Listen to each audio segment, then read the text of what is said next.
So in this video, I'm going to show you how to disassemble this trigger housing unit. So you get your 150% hammer spring in. This pin here only goes from left all the way out to the left, not to the right. So you're going to punch it from the right side to the left. So what I just removed was the knocker spring, and then eventually later I will remove the knocker lock, which you should already do that now.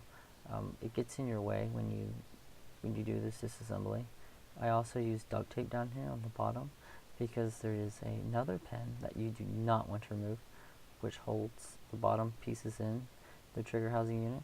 So you're just going to tape that up so you can just forget about it.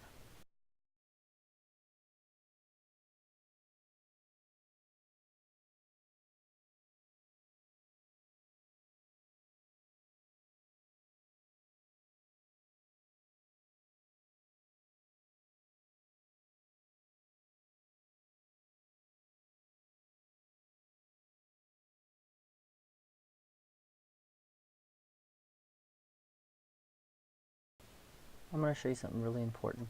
This silver part right here on the right, that is your disconnect. What's going to happen is that on a Glock 18C, there's two disconnectors on this. Now, you see the hammer just went up when I released the disconnector. Now, when you push the hammer back, watch this. It can click. It goes in deeper. And when you press the disconnect right here, it will not release it. There's a second disconnect right here where I'm pushing. I see my hammer just move, and now the hammer release. This is really important to keep in mind. It's a lot different than a Glock 17, sorry. The 18Cs are different. This is very important, especially when you're disassembling the gun. If it ever gets stuck, you gotta remember there is a 2-point disconnect. Usually you won't have this problem, but in the rare case, you will have to press that. So go ahead and punch out your pin from right to left. It's the only way it will move.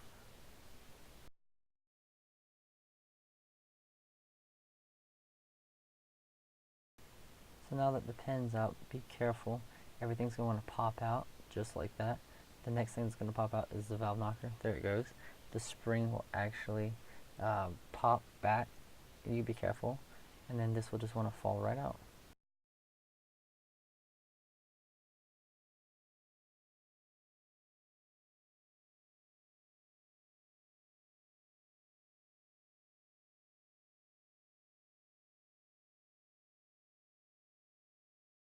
You can go ahead and remove this piece. This is the valve locker. I talked about this earlier, about the spring wanting to shoot out in your face. You gotta be really careful with that.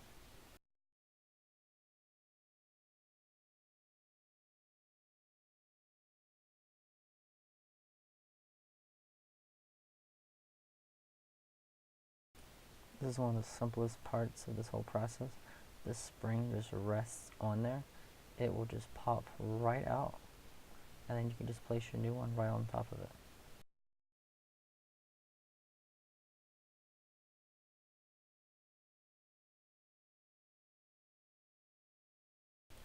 I'm actually using the Shooter's Design 150% spring. I heard people breaking their garter spring that comes with the guide rod, the enhanced kit. I never heard any problems with the guide rod, but I've had reports of a lot of people breaking their hammer spring with the garter set. So I don't ever use my garter hammer springs for it. I just always get a Shooter's Design and put that in. The only way I found out how to make this work is you have to put the valve knocker in first and then put the hammer on top of the valve knocker. If you put the hammer in first, which is easier, you'll not be able to get the valve knocker under the hammer into the hole, and it doesn't work. You always have to put the valve knocker in first.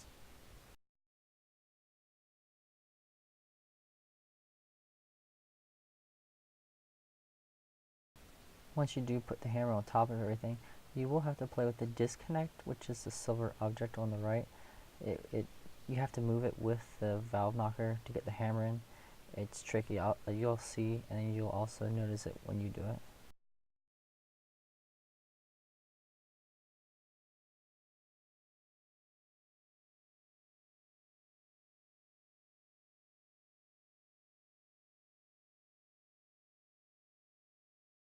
What's really hard about this is that you have to line everything up and still get the hammer spring to rest on the outside of the trigger housing unit on the left.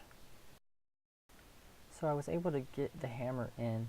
What I had to do was use a vice grip and put a precision screwdriver in it. And I talked about it just a few seconds ago. You have to hit that disconnect.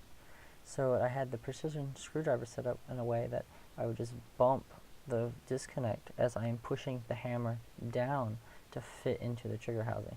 You're going to have to find a third hand or get a vice grip, $20–$30 at the store, and tighten it down, have some screwdrivers sticking up, and be able to move the disconnect so you can drop the hammer on top, or maybe use your pinky finger and try to push it when you're doing it.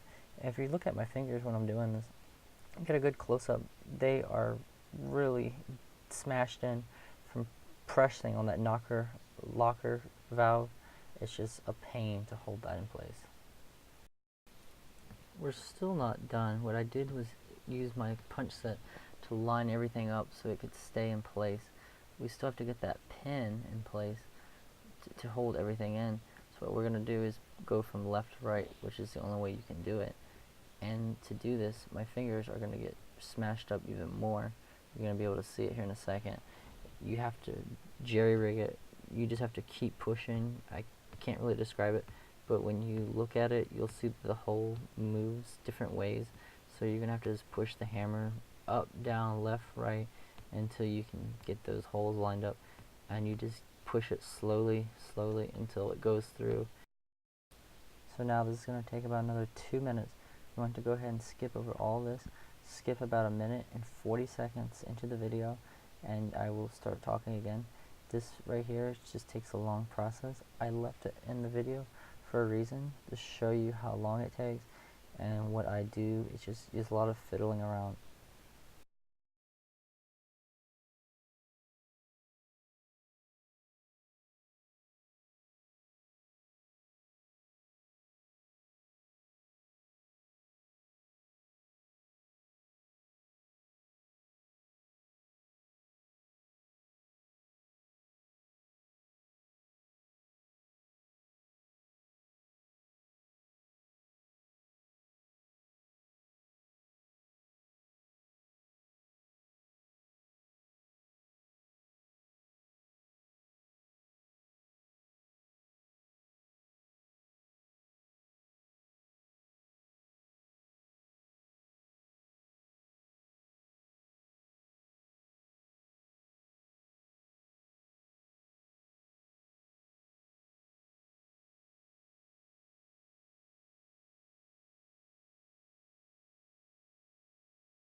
Now watch carefully what happens.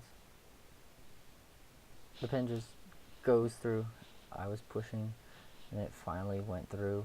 It just takes a long time to do this process. It's really annoying. As you can see, we just had about a 2-minute window of me just smashing my fingers in, trying to hold that in place to get that through. I left the clip in for that reason, to show you guys it's going to be a difficult process. This is my second time doing it. This might take you 5–10 minutes, or maybe even sooner. I don't know. Depends on your skill level. And just remember the whole disconnect thing I told you about earlier. If the hammer goes back the second notch, it will not be able to, when you use a disconnect here, it won't be able to pop up. You have to hit this front one right here. And you can see the hammer budges. And you hit it, and then now it'll pop up. I've bumped it a couple times when I've done the work, and you just got to be careful, because when you put it in the gun, it won't work. You have to be careful. Now you need to put your knocker lock back in place, and then you got to tuck that spring under it. I recommend you buying like a replacement set that has another one in it. I did lose the spring during this video, and I had an AIP replacement kit, had two, and I also had a mag kit that had one. So I took one of them and I put it back in, and I still haven't found that replacement. I mean, the original spring. So that kind of sucked. I lost out on that. I was able to take out the trigger housing without taking out anything else in the gun, and I was able to put it back in without taking anything else out of the gun. You just have to be careful and remember to hold down that knocker lock in the spring when you put it back in, so you don't lose your spring.